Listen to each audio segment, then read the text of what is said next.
Good morning and welcome. This is Brenda Meller with Meller Marketing, and I am delighted to be back with you here on LinkedIn Live. I've taken a little bit of a summer hiatus, if you may have noticed that. I usually go live every Tuesday at 9:05 a.m. Eastern, and the summer months, I've taken a little bit of a step back, but I'm delighted to be back here today with Dr. Brian Grossman. Hey, Brian, how are you doing today? Great. I'm so thrilled to be here with you this morning. How is Well, I'm everybody doing? And yeah. really glad to be here. Great. Well, we're looking forward to it. And we've both got dogs in the home, I think, Brian. And I just realized before I got on the call, I didn't close my blinds. And there's a good chance my dog might start barking at a bunny in the backyard or a squirrel at some point. So I'm going to apologize in advance for that. And likewise for you, if you've got pets at home, life happens. So we got to kind of roll with it when those things happen. Yes, I and of want to course, as soon as we went live, my big bull Maston and Shepherd came running in to play with a toy they're not supposed to have. So It's no problem. exciting though. When dad's on the call, it's like this is the time when we do it. I want to welcome our audience. If you are watching this live, could you do me a favor? Could you please drop a comment below? And even if it's just to say hello, or you could tell us where you're watching from. Or since we're talking today about reducing your speaker anxiety and sales tension for your events, if you know somebody who might be interested, please tag them into comments. This is kind of like the mic tap moment for me, Brian. When I see comments coming in, I know the live stream is working. And when I clicked to go live today, I've had this happen before from StreamYard. I broadcasted out to YouTube, LinkedIn, and Facebook simultaneously. And I got an error message saying Facebook's not picking up. Like Facebook dropped the baton or it's not being picked up on there. So I always get a little bit worried when I don't see comments coming in. So you guys, if you're watching, please leave me a comment. That will help to reduce my speaker anxiety as the host here today. I see the comments are starting to come in. So I'll Brian, call Mark Zuckerberg, but I don't know right? if I I got don't him know. in my I think phone. I don't think it's a Facebook issue. I think it's something with the integration from StreamYard to Facebook. I don't Okay. get a ton of viewers from Facebook anyway, so I wasn't worried. As long as LinkedIn is picking up, and I see there are many folks that are coming in from LinkedIn. Here's Eleanor, here's Sava, Anne Marie. Fantastic. Awesome. So I think we are good to go. So while their comments are coming in, I'll start to load them up on screen, Brian. But why don't you take a few minutes if you could? I know you from my Friday VIP job seeker office hours, and I know you've kind of taken some different paths for your business. I'm excited to hear about them today. Why don't you tell us a little bit about who you are, what you do, and who do you help, if you could, Brian?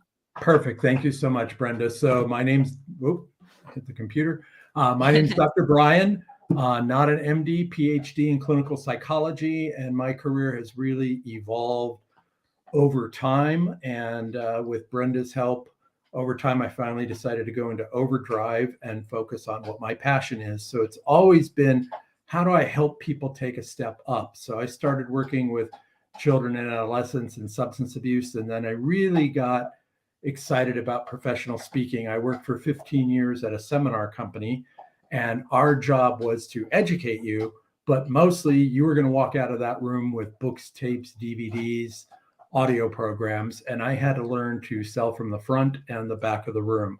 So that's where I really honed my skills in how to really talk to any audience with any topic. Now, my specialty is communication, leadership, and conflict resolution, because that's my background in psychology. And then went back into full-time psychology, and then finally realized my passion is coaching and training and speaking. So right now my focus is helping people do the best they can with presentations. I'm getting certified in a program called mental fitness, and it literally reduces your unconscious saboteurs. It's not based on, it's created by a professor at Stanford University. We all have these unconscious saboteurs, and we'll be talking about some of them today. And it really fits in my wheelhouse of skills. I went through the program myself, and my tension level has gone from top down to bottom level with tips and tricks on how to master those saboteurs and really live a more joyful, powerful, enjoyable lifestyle. And so today my focus is my wheelhouse, which is what do you do when you have to speak to a boss, a supervisor, a group of team members, or you're in front of a group and you want to offer something and not create a snooze fest, or do what I used to do when I started in the seminar business and was over anxious, do the just talk so much you overwhelm the audience and Sure. not make it understandable. And then, of course, just keep talking about what you're selling and everybody goes to sleep. Right? Yeah, the jury not. Yeah. Well, I think this is great, and I'm already seeing the chat kinda lighting up with people coming from all over the world. I'm delighted to see, and whether you're watching this live or if you're listening to this in playback, maybe you're listening to this in the podcast someday, come back to the YouTube to the LinkedIn channel, I should say, and we'd love for you to drop your comments here. And since we do have some speakers in the audience, I wanna encourage you to use this broadcast rather, to tell people what you talk about, because there are probably other speakers that are watching, and there could even be event planners or people that are hosting events that might be watching as well. And you never know, when you drop a comment and tell people what you're speaking about, when you might find folks that are looking to hire you to speak at their event. So feel free to drop your comments about what you're speaking about in there. And you can see our topic on screen here today. We're here talking about reducing your speaker and anxiety and sales tension for your events. And Brian, I'm delighted to hear your thoughts on this topic. So I'm going to give the floor to you. What advice do you have for us on reducing our speaker anxiety and sales tension for our events? So my first tip for everybody, 2 or 3 tips just to start off, is one, know your stuff. And I know that might sound so simple, or of course you know your stuff. Yet, do you know your stuff for the audience you're speaking to? Is it a Rotary Club? Is it a group of leaders? Is it a group of people who were sent by their bosses to listen to you? What's their mood going to be like? So know your stuff based on your audience and make it in bite-sized pieces. So I used to, early on in my career with the seminar company, try to impress people with my PhD in psychology and what I knew, and no one cares. Mm-hmm. You want to know 1 minute of your expertise, and then they want to know, what about me? How are you going to help me do something with the time I'm giving you? And so when you know your topic really well, you can dump it down into bite-sized pieces for everybody. And I think And you just did that, Brian, and then you made the point, and then you added a little story to go along with it, which gave us time for us to process the point that you just had, and then the story that went along with this kind of added some color to it, right? yes, Mhm. great point there. Thank you, Brenda. Yeah. And then when we're talking about speaker anxiety and mental fitness, like I spoke to Brenda yesterday before we did this event this morning. I practiced over the weekend to make sure we're going to be talking for 25, 30 minutes.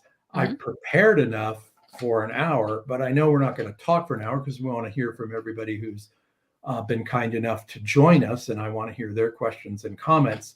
So over prepare for time, but understand if you have an hour to talk, you're really going to be talking for 25 to 30 minutes because there's going to be an intro, people come in late, there's going to be interruptions, power might go out. So budget your topic. And so when you really know your topic, then you can cut it down. Then whatever happens that's crazy won't upset the apple cart, and you'll be great. I like that. And I think that's something that when you're a beginning speaker, Brian, I'm guilty of this sometimes too. I'm like, I want to just teach you so much, and I don't want to be short on time. So I end up stuffing too much in, and then I don't allow for the white space for you to process. And you walk away feeling like I hear a lot, it's like drinking from a fire hose. So do you think it's a little better to come in? I think you've got a full talk, but then knowing like what's the main points you want to hit, so you're able to kind of carve it down a little bit, would you say? 100%. And, from being on calls with you, I'm so glad they're recorded. And this is what happens. So the first unconscious saboteur I'd like to mention is called the hypervigilant. You know your stuff. You want to make sure everybody gets it, and you become that fire hose. So what happens? It will come out as excitement, yet you give people so much information they can't take it in. And so you might get comments on an evaluation like, knows stuff but couldn't digest it, knows his or her stuff, was overwhelmed. And so I know when I get excited about my topic, leadership training or weight loss, I will do the fire hose. And I have to remember, you know what? Not everybody knows what I know. Right. So I have to take a step back. And so my next tip, ask questions. It's great to get feedback from your audience right away. What do you know? What are you doing here? Let them give you one sentence or a bite-sized bullet point, and you'll know exactly what to do. Now, if you're lucky enough to be able to send a questionnaire out ahead of time, or if you're live and in person, one of the things I love to do is get there super early and meet and greet everybody I can. And I'll just ask them, what brought you here? What would you like to know? And then your talk is set. I love it. And even from that, you could probably get some anecdotal information to bring into your talk. Like you've already got the prepared talk, but then you can say, hey, I was just talking to Brenda in the audience, and she said, she had a question about this. Or you could say, without naming names, you could say, I was talking to someone on my way in, and this was one of their concerns. Does anyone else in the audience feel that way? Right. So you can kind of build in some impromptu to a prepared talk too.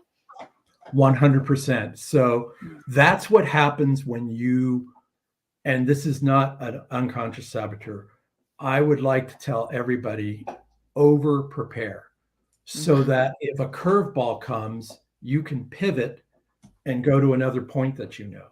And so many times when, if you're dealing with a topic that might be sensitive for some of the audience, or they were sent by a boss, or they just didn't want to be there, but they came. And frankly, sometimes some people just like to be a spectacle and heckle or shoot down your expertise. You want to pivot. So if you get caught off guard, my next best tip is breathe. Take a breath and make a positive comment. Wow, Brenda, that was a great question. Or thanks for your comment. Can you expand on that? Even if it was an insult, be really careful. So some of you who are gifted with speaking and know your stuff, frankly, you can't deny DNA. My dad was from Brooklyn, New York. I know how to put people down really well.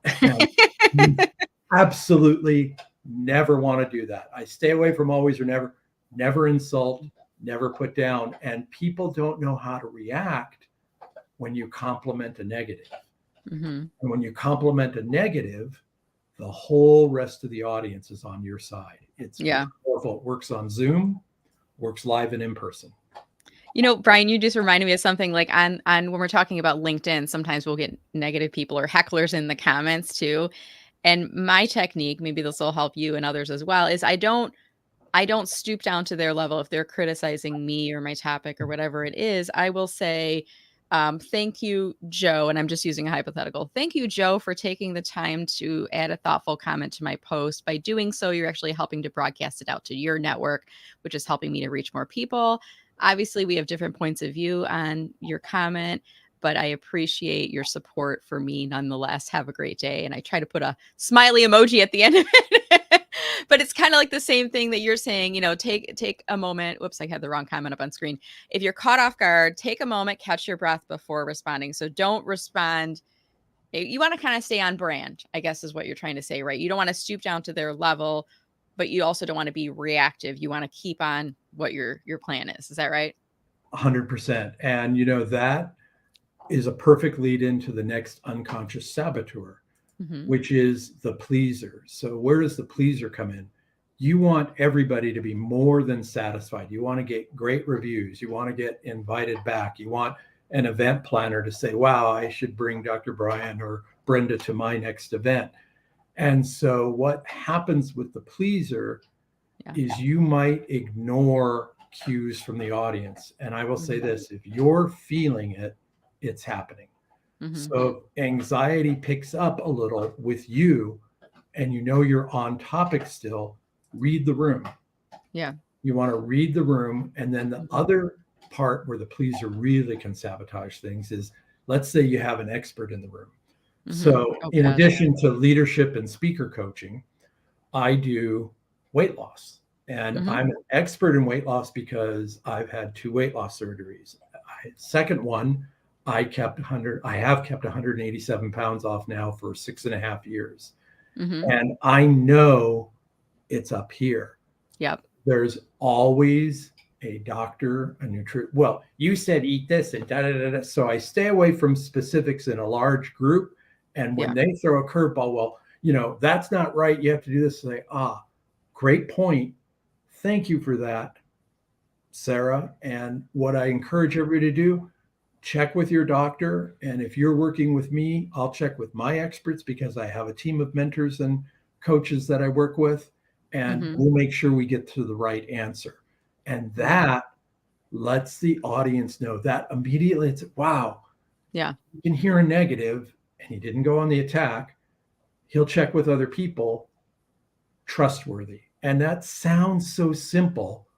It is so easy when you're in your flow to go right at somebody. And when you know your topic and you stay out of pleaser and hypervigilance, you go into, I'm here for them. Yeah. Whatever happens, I'm going to be okay. I like that point. And I've had that happen to me too.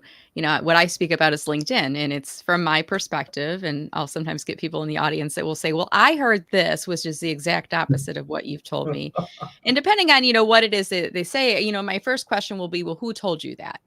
Is this somebody who specializes in LinkedIn? Have they really spent a lot of time on the platform? And then the other thing is I'll say, well, I didn't create LinkedIn. It's a platform I've learned from. This has been based on my experience. Your experience may be slightly different. And then I'll bring into the conversation how that advice that they've given could help them or could hurt or hinder their efforts. But I like your same point. When there's other doctors in the room, there's different levels of experience, expertise, background, training, even client experience, customer experiences that shape the lens through which you see solutions sometimes. So I like that you address it and then you move on, right? I think that's the point here. Sure. And, you just cued me to something. So I like, throw in comments or raise your hand. How many of you are a little on the OCD side? And that brings us to our next saboteur, the stickler. Okay. Make your point and let it go. You don't have to make your point and then overflow on your expertise or, Brenda, when you said who said that in your head, I'm like, that races through my mind. I want to know who told you that. And yeah, I don't say it in a negative way. No. And it would be similar to somebody saying, offering medical advice. Well, where did you hear that from? My neighbor. She's got the same problem as me. Okay, consider the source, Right. And it's Dr. So-and-so or whoever. Yeah. And, when you're listening to somebody's information, a natural inclination might be, well, what else have I heard? And what do I know? And you're so right. It's like, well, my cousin lost weight. And it's like, great.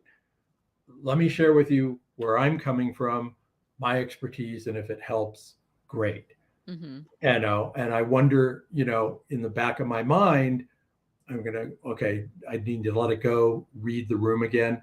Where the stickler comes in is you're going to want to mention every point of expertise you have. And so I'll take a breath and say, I love how you say it, Brenda. It's like, well, where did you hear that? And in my unconscious brain, I'm going, so take a breath, smile. Don't let the stickler let you make every point. So I'll just remind people, say, well, that's great that you heard that. I'd like to share this one other point and we'll move on. Or if you feel the room turning, what's another facet of your expertise they may not know? So I already mentioned I'm PhD. So it's like, well, I remember when I had lap band surgery and started gaining the weight, my brain and stomach didn't connect. So I went all out. I'm not a minimal eater. I went way beyond the scope and really put on the weight. Now with the other surgery, I'm a pain avoider. So does the person you talk to, have they had 2 surgeries? Have they kept the weight off? And then I'll move on. And I'll say it in a friendly way, but you want to have little tidbits of your background that you can throw in. And when you smile, everybody in the room relaxes. That's one Everybody in thing. the room relaxes. That's a really good point. I always find that these talks are more enjoyable by my audience when I look like I am enjoying the talks. And if you're watching this now, whether live or in playback, tell me if you agree. You see me laughing, you see me smiling as my guest is talking. Does it make it more enjoyable for you to see the speakers enjoying what they're doing? I'm curious. Drop in comments and let us know that. Yeah. And then one other tip, even if you're on Zoom, Yeah. so have something that helps you relax. Mm. So I remember from my being a kid growing up, John Wooden was coach of UCLA basketball. And no matter how far they were ahead or if they were close or behind, he had his program guide or whatever it was rolled up. Mm-hmm. So I used to take an extra workbook and I roll it up. Yeah. Now, I won't do this on Zoom because, everybody will think I'm scolding them. But Right? It does kind of look like that. I'll have this off to the side just to help me relax, or a little squeeze ball. And that can help you. And if you're live and in person, if you don't have something to squeeze or a program or a handout you can roll up, positive intelligence tip, just rub your index finger to your thumb so you can feel the ridges. And when you breathe and do that, you're feeling your body and it'll help you relax. Now, practice this beforehand. However, when you're live and in person and you're doing it, it just totally helps your body relax. And when your body relaxes, this up here will relax. Yeah. And you won't, I'm going to just say, you won't do verbal vomit. Right. Just remember, bite-sized pieces, Yeah. you know your stuff, read the room, and then these unconscious saboteurs that pop up, with practice, you'll be able to subdue them and really give a great presentation. And, I got to just remind you that this story comes to mind. You just cued my memory, Brenda. So early in my career, I did a 3-day team building training in Cleveland, Ohio, and there were 250 people.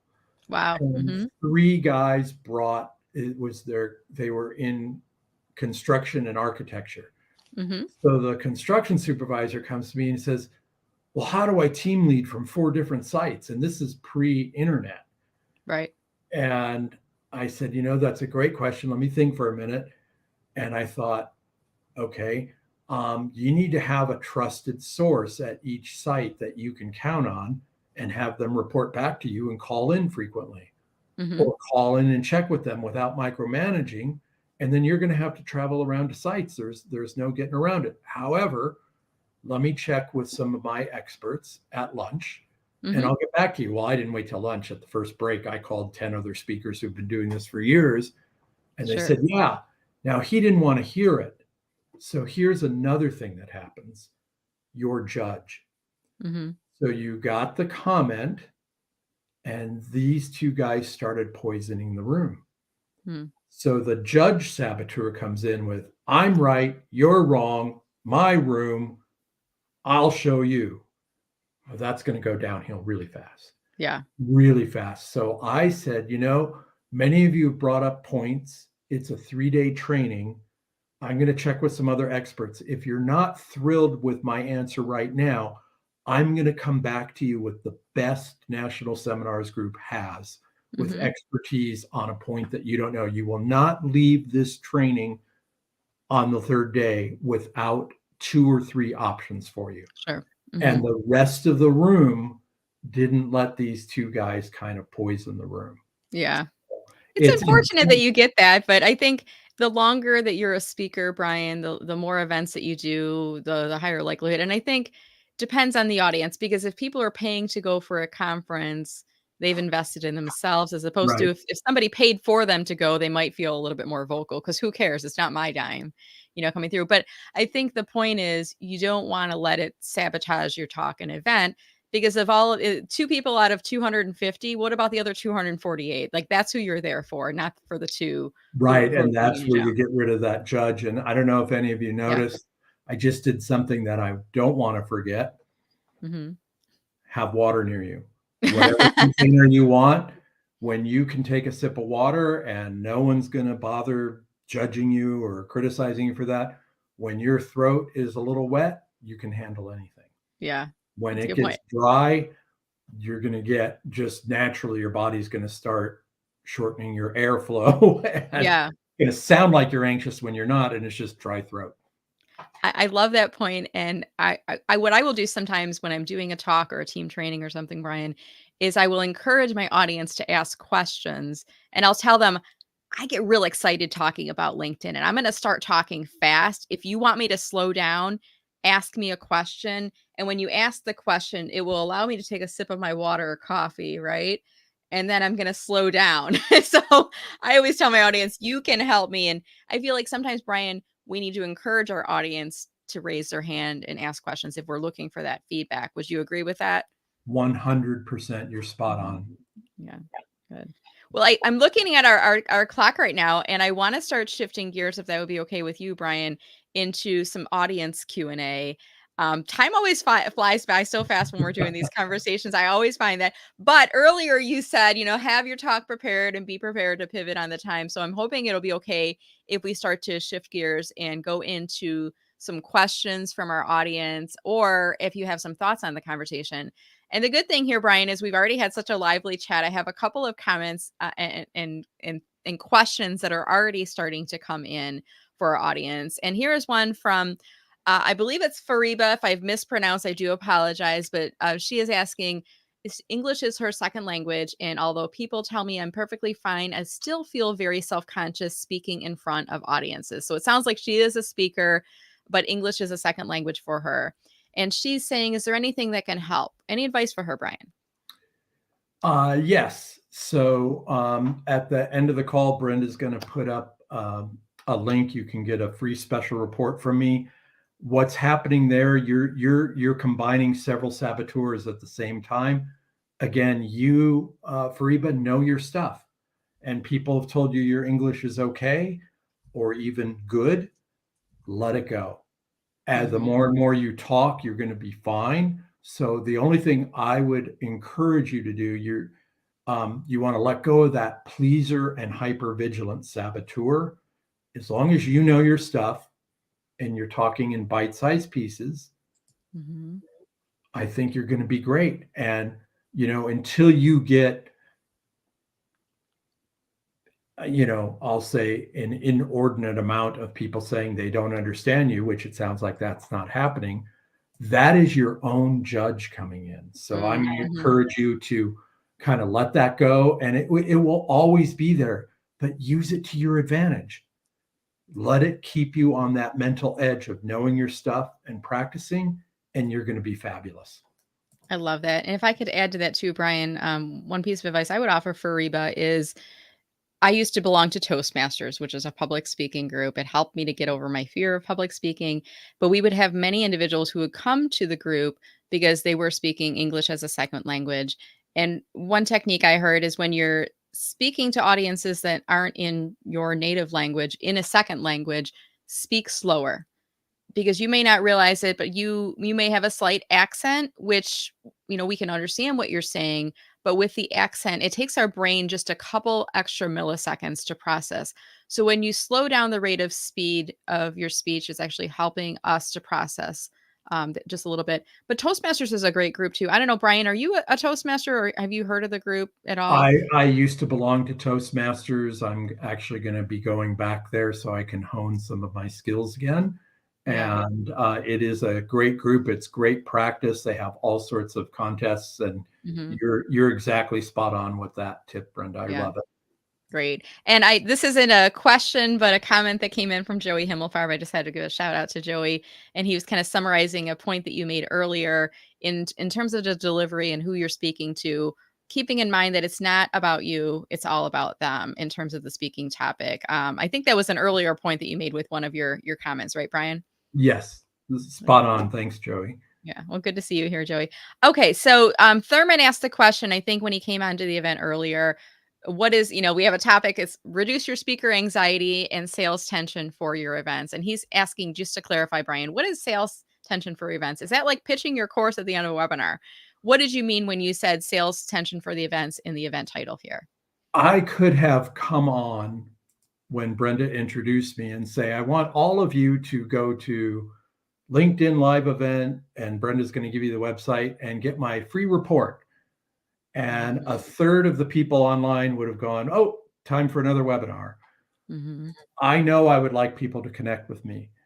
Sales tension is, especially, you want to make an offer, or you're working for a company and you need to pitch something or sell something. The sales tension is, you know what you need, and sometimes that will override everything. Mm-hmm. And the secret is, if you give good information, people trust what you're saying, they like how you presented, they absolutely will take you up on your offer. Mm-hmm. And, if you're just making an offer, it's easier. If you need to make actual sales, absolutely memorize this. Mm-hmm.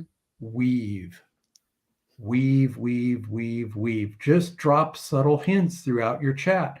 Oh, if you'd like to know more about that, I'm going to share with you how you can, and move on to your point. And it doesn't overwhelm, and you're not selling. And I will tell you, event planners, if their head hits the table, it's over. You're not going to be invited back. And you want that sales tension, you need to remember, offer your expertise, give people nuggets, and drop subtle hints, and then they will take you up on your offer. Mm-hmm. Yeah. And if just email me, we'll give you that information at the end here. If you're speaking for a seminar company, or you are a company spokesperson and you need to increase your sales, I can give you many more tips. You can be a little more robust with how you're selling. I remember with the seminar company, my Mm-hmm. sales coach said at the break, no matter whether anybody filled out the sales form at the break or not, put 10 bags with people's names on it. They don't even have to be in the seminar. And when people walk in, the psychology is, oh, they want to take the product home. They don't want it shipped. They're going to come right up to you and fill out the sales form. And my sales went from average to great, Yeah. just with that. Yeah. And then one more thing I'll throw in, I'll be quiet. Scratch pain.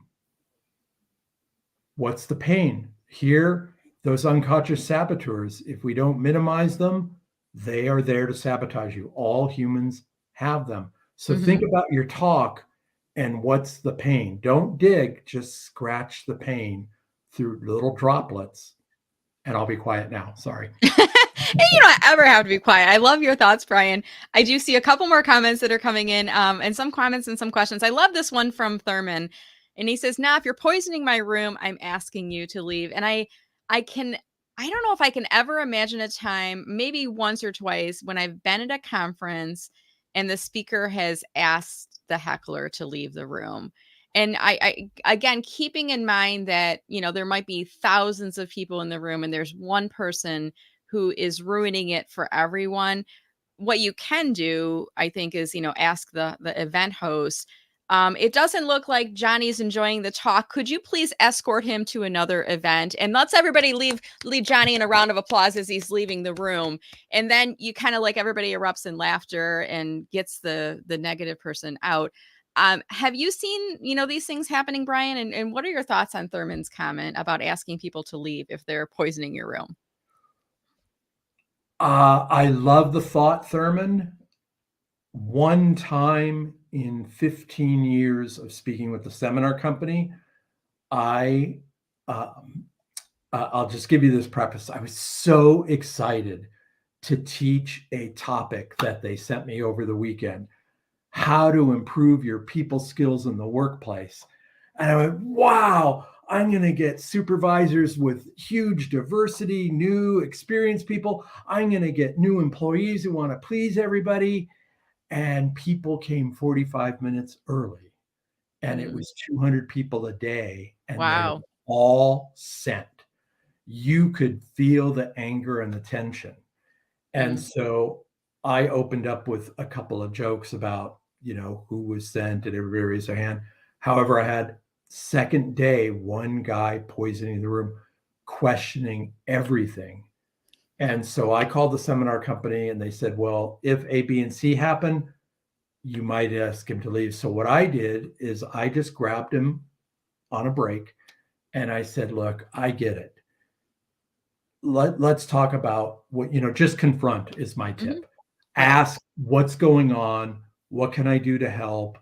If this isn't the event for you, I'm not calling your boss. That's not my job. Mhm. You're okay to leave. I'm just going to ask you to be a little bit more respectful so that the Sure. rest of the room gets what they need. And that's about as far as I would go. But Mhm. that fourth day of that event, I called. It just so happened the speaker coach who supervises all of us was in town, and Mm. she drove over and she asked him to leave because she saw what he was doing. So Yeah. I didn't have to do it. I want to be careful. I will say once or twice in your career that may happen. And I think people like feeling special. So if you can make the negaholic, and that the thermometer Negaholic. perfect negaholic, they woke up determined to knock you off your perch. Yeah, Just that's a good talk point. to them and they might let it go.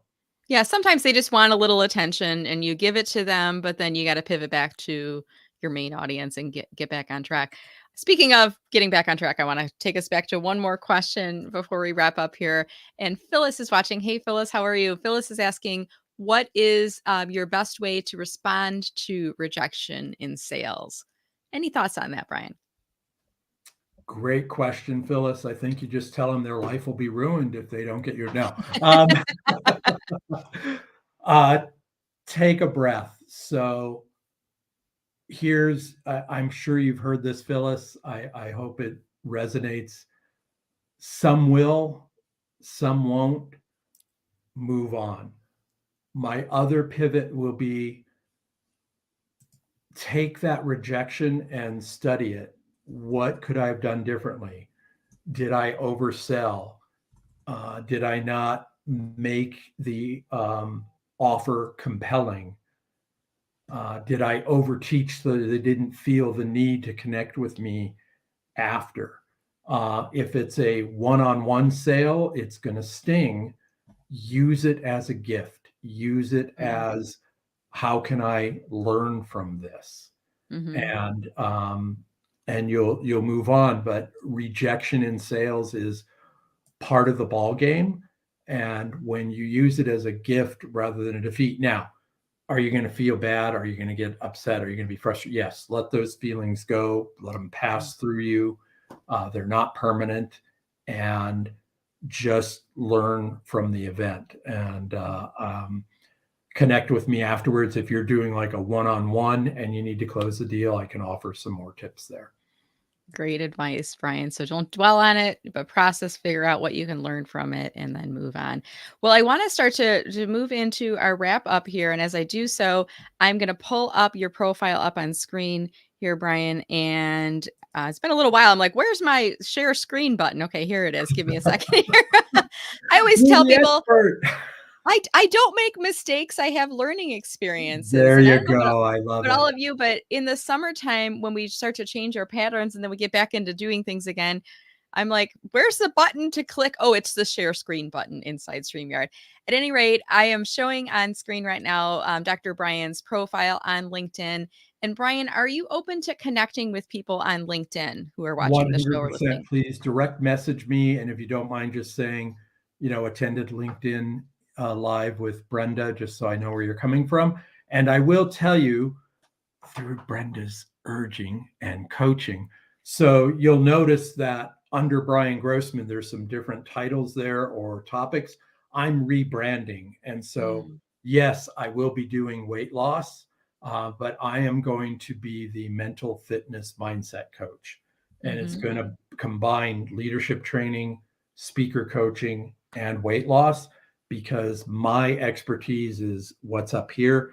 So it will be changing in the next week or two. But as Brenda has taught me so well, is don't wait, just keep moving and keep your message live. I love it. And by the way, Brian, I know that you have creator mode set up on your profile. And the part of the reason I know that is because I see it says talks about and the list of hashtags. So I'm going to remind everybody, if you do want to connect with Brian, if you visit his profile, the blue button, the default button is going to be follow. If you do want to connect with Brian, you can, but you're going to have to click on the more button, which is like 2 buttons over on that. And then when you click on more, you'll get the option that will say personalized invite or connect. And then just make sure that you click on add a note and mention that you heard Brian on the show with me here today. That will increase your chances of getting your invitation accepted by Brian. Now, Brian, And you I also will mentioned accept your invite. you also mentioned earlier a resource, and I'm going to share the link in comments right now. And I'm also going to share the webpage up on screen.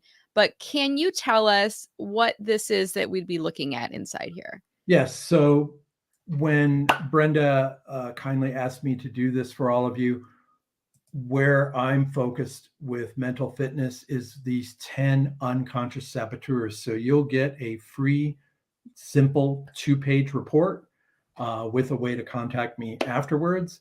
And on that 2-page report are all 10 of the saboteurs, some tips on how to reduce your speaker anxiety, lower your sales tension, and increase your sales, and what to do with each one of those, and then a way to contact me after if you'd like more information or a free coaching consult. So I'm offering everybody a free 30-minute session. We talk about sales, speaking, mental saboteurs, whatever you want that I can do that will help you. Great. Well, I see all of his information here on the page. So again, all you need to enter is your name and your email address, and then you'll get that special report. So thank you so much, Brian, for making that available to our viewers and to our listeners. And as we start to wrap up the conversation here today, Brian, I just want to ask you, if people are interested in working with you, can you remind us what are the services or programs that you offer? And then how do we get a hold of you if we want to work with you? So if you want to work with me, it's either directly connect with me on LinkedIn or just email me, brian@drbrianspeaks.com. And then I offer 3 programs. So I do one-on-one coaching. I do group coaching for weight loss and leadership training. And I do group coaching for mental fitness. It's called Positive Intelligence. And it's how to reduce those 10 saboteurs, and it is an 8-week coaching program. So. Wonderful. And you know that we had talked about your website. You're in the process of revamping and redoing some things on the website. I'm still going to drop it in here because this will live on. People might be finding this on YouTube later when the site has been relaunched, but drbrianspeaks.com will be the homepage there for folks to reference. And as we are wrapping up the conversation today, we're talking about reducing your speaker anxiety and sales tension for your events. Brian, any final comments for our audience that was watching here today? Just a quick summary. So be confident in yourself. I know almost everybody here attending knows your stuff. It's normal to have a little bit of anxiety when you speak. I'll be concerned or worried if you tell me, oh, I have no anxiety at all. That little bit of tension is perfectly normal and will help you be on your game. It's where you get sidetracked or overspeak, or you don't give, you just spill out your information and you're not connecting. So something that I forgot to mention that you just gave me, Brenda, one last tip for everybody. Sure. Use this. Breathe, but breathe through your nose, especially now that we're going back to live events. I was working with an event planner when I'm speaking at the obesity conference, and she said, do you want a lavalier mic? And I said, yes. And she goes, everybody can hear you go, yes. So I learned to be a nose breather when I'm wearing the lavalier microphone. And you know what? It's okay if people hear you. Yeah. As long as not every. Like if it's not like a bated breath, every breath that you take. But that's funny. Anyway, thank you so much for this. It was so much fun. I really love doing this, and I'd love to connect with everybody who's attended live or anybody watching the recording. My motivation is to help people take a step up. So I'd really be excited to connect. Well, I am glad that you were here today, Brian. This was such a joyful chat, and I'm kind of looking at chat. Chat is like fired up right now. We've got all kinds of people in the chat leaving their comments. And by the way, I would love it if you enjoyed this discussion. I'm going to ask our audience a favor. I'm going to lean in for this one. Hey, if you enjoyed the discussion, could you do us a favor? And especially if you haven't posted on LinkedIn recently, as soon as the video is done playing, there's going to be a little share button that will appear on the bottom. Go ahead and click on that share button and tell people something that you learned by watching the video here today, the discussion from Brian. If you could tag us in your post, use that little @ sign. And when you tag us, we'll get notified that you were resharing that out. And I know if you tag Brian and myself, we will both comment back, and that helps to jumpstart the algorithm to give you a little bit of visibility for that post. I am enthusiastically self-employed. I don't get performance reviews anymore. So if you enjoyed the chat, that really helps me. It's kind of like getting a 5-star on my performance review. And Brian, similarly, we as speakers, we love to hear feedback from our audience. So please do share that along and tell us something that you learn. And with that said, Brian, I just want to thank you so much. I am here in Metro Detroit. You are in California in the Pacific time zone. And it is, we started the call here at 9:05 a.m. Eastern, which, by the way, my friends, is 6:05 Pacific. Brian is an early bird, so this wasn't a huge schedule adjustment for him. But I want to thank you, Brian, for making this such a delightful talk today. I really do appreciate it. Well, thank you for the invite and the opportunity, and we'll do it again sometime. So thanks so much, Brenda. Absolutely. Thanks for the great advice. And by the way, if you joined late and you haven't left a comment yet, you can still do that now. There's going to be folks that are watching this in the playback. If you are a speaker, I encourage you to drop the topic that you speak about, because you never know who might come across that post and reach out to engage you as a speaker. With that said, I want to thank everyone for watching here today. I look forward to seeing you on LinkedIn.